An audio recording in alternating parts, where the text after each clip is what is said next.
I moved into the apartment because it was cheap.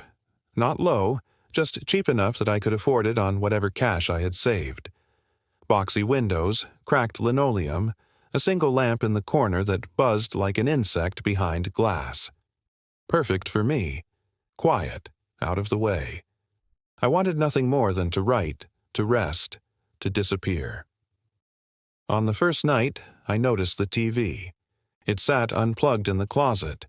The guy before me had clearly stored it there, left it behind. Old, dusty. I didn't touch it, didn't need it. Light was enough. Second night, I woke at 3 a.m., my ears full of silence except a soft crackle, like radio static. I sat up. The floorboards creaked. The crackle turned into something else, rhythmic, patterned, like someone was tapping Morse code behind a wall, or just breathing weirdly into the wiring. I pulled the blanket off, grabbed my phone, checked notifications.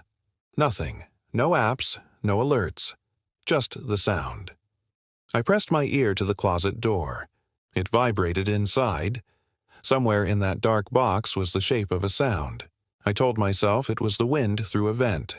Electrical interference. My own fear playing loops in my brain. Third night, I found a pair of headphones in the closet, dirty foam pad folded in. I didn't remember them being there. Didn't bring them. I put them on. The static filled me first, low roar. Then a voice.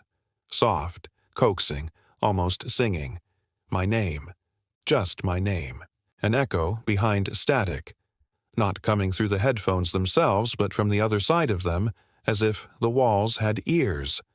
I ripped them off. Heart hammering. The voice kept going, soft and clear. Stay with me. I backed away. The closet door cracked. A silhouette, not human, too tall, stretched, limbs wrong, flickered behind the fabric of coats and boxes. The next night I set up the TV in the corner. Plugged it in because I was tired of the static in the walls. The screen flickered to life. Snow, black and white, rolling, channels nothing. And then something that looked like me, or a shadow wearing my face, twitching in the snow. The screen cracked for just a second with static. And in that crack, the whisper, "Thank you for letting me in." I cut the TV off. The room went silent, impossibly quiet, like the world was holding its breath. The silhouette was no longer behind the coats. It stood in the corner of the ceiling just above the lamp bulge. It didn't move. It just watched. I slept, sitting up, blankets wrapped tight. But the static came back through the TV speakers I didn't realize were still on mute. I heard my own voice, past versions of me I forgot how I sounded, whispering apologies, soft regrets. "I'm sorry," echoed through crackling white noise.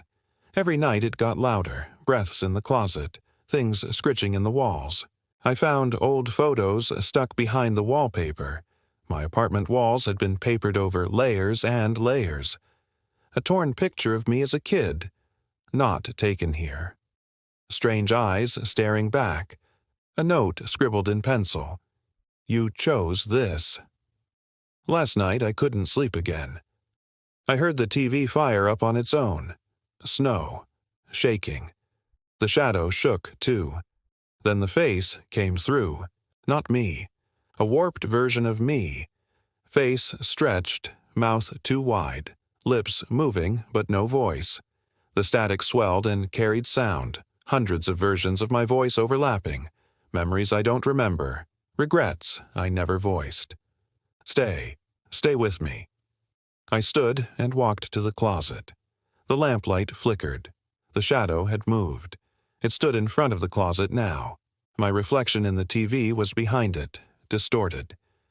I reached for the closet door. My fingers touched cold wood. The door swung open before I pulled. Inside, the TV I left unplugged, the headphones, the silence. And there, in the darkness, something mirrored me perfectly. Same hair, same silhouette. Mouth wide open, but when it spoke, the words were mine. "It's too late to leave. I shut the closet door." The static stopped. TV snapped off. Silence pressed into my chest like water. I sat back down, shaking. I don't know what it is.